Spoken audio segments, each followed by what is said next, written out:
कैसी तेरी खुद गर्जी की नेक्स्ट एपिसोड में आप देखने वाले हैं कि बाबा साई अभी भी होश के नाखुन नहीं ले रहे। इतना नुकसान करने के बावजूद भी उनकी तकब्बुर और अना किसी तौर कम होने का नाम नहीं ले रही। अब शेरू को दोबारा से जेल से छुड़वाने के बाद उसको कह देते हैं कि तुम्हें महक को मारना ही होगा।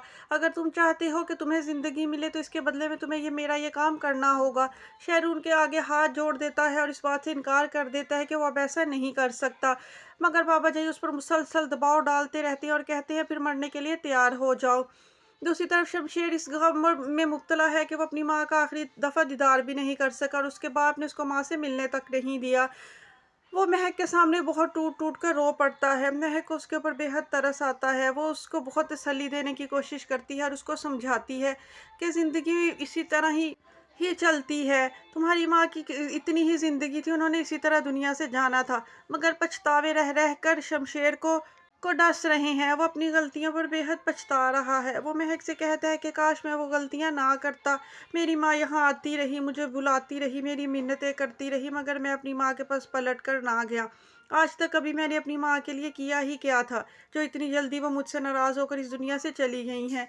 मैं इस बोझ के तले कैसे जी पाऊँगा? मुझसे तो जिया ही नहीं जाएगा। महक उसको बहुत तसल्लियाँ देती है, बहुत ज़्यादा समझाने की कोशिश करती है, तो तब कहीं जाकर वो कुछ संभलता है। फिर अपनी माँ की कब्र पर जाता है, वहाँ पर भी फूट फूट कर रोता है और अपनी माँ से बेतहाशा दिल की बातें करता है और अपनी माँ से कहता है कि मुझे माफ़ कर दें, बाबा जाई ने मुझे आपसे मिलने ही नहीं दिया।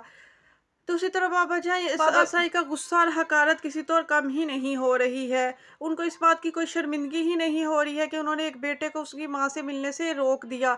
आखिरी वक्त में बेटे को अपनी माँ को कंधा तक नहीं देने दिया।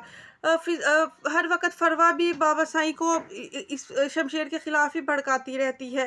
वो बाबा साई के गुस्से में इजाफा ही करती रहती है। दारा बाबा साई को बहुत समझाने की कोशिश करता है कि इतना नुकसान ना कर लीजिएगा कि फिर आपको पछताना पड़े, मगर बाबा साईं जो है वो अपनी हठधर्मी और ज़िद से बाज़ ही नहीं आ रहे।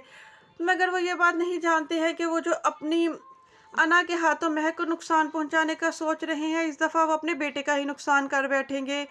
वो मरवाने के लिए तो महक को भेजेंगे, मगर इस ज़िद की भेंट जो है उनका बेटा चढ़ जाएगा। महक को बचाते बचाते शमशेर उनके हमले की जद में आ जाएगा। लिहाजा उनको अपने बेटे की ज़िंदगी से हाथ धोना पड़ सकते हैं, या कम से कम वो अपने बेटे को बहुत ज़्यादा इंतहाई नुकसान पहुंचा देंगे। क्योंकि शमशेर ने तो ये बात बाबा साईं से कह दी थी कि जो भी हाथ महक की तरफ उठेंगे वो मैं काट कर फेंक दूंगा, और जो भी कोई नुकसान महक को पहुंचाएगा वो सबसे पहले मेरे आगे से उसे गुजरना होगा। लिहाजा यूं ही होगा। महक को नुकसान पहुंचाने के लिए जब वो शेरू को भेजेंगे तो इस जद में शमशेर ही आएगा। फिर ही बाबा जान की होश और अकल ठिकाने आएगी कि जिद और अना के हाथों उन्होंने अपना क्या क्या गवा दिया। अभी इस वक्त तक वो कुछ भी समझने को तैयार ही नहीं है। दूसरी तरफ महक अपनी बहन से पूछती है कि क्या तुम अपने शौहर के साथ खुश हो? तो उसकी बहन कहती है कि हाँ, मैंने अपने शौहर को बहुत अच्छा और मुख्तलिफ पाया है, उसका रवैया मेरे साथ बहुत अच्छा है। तो महक अपनी बहन के लिए बहुत ज़्यादा खुश हो जाती है और उसे ढेरों दुआएं देती है। फिर महक के वालिद उससे पूछते हैं कि क्या शमशेर के साथ अब तुम अपनी ज़िंदगी में मुतमईन हो? तो महक कह देती है, हाँ, शमशेर ने मेरी खातिर बहुत कुछ गवा दिया है। अब मुझे एहसास हो रहा है कि उसकी मोहब्बत वक्ती नहीं, सच्ची है। उसके बाप ने उसको उसकी माँ का आखिरी दीदार तक नहीं करने दिया और घर से निकाल दिया, और ये सब बातें शमशेर ने मेरी खातिर बर्दाश्त की हैं। लिहाजा मेरे दिल में शमशेर की कदर में बेहद इजाफा हो गया है। उसकी ये बात सुनकर महक के वालिद जो है वो बेहद मुतमईन हो जाते हैं।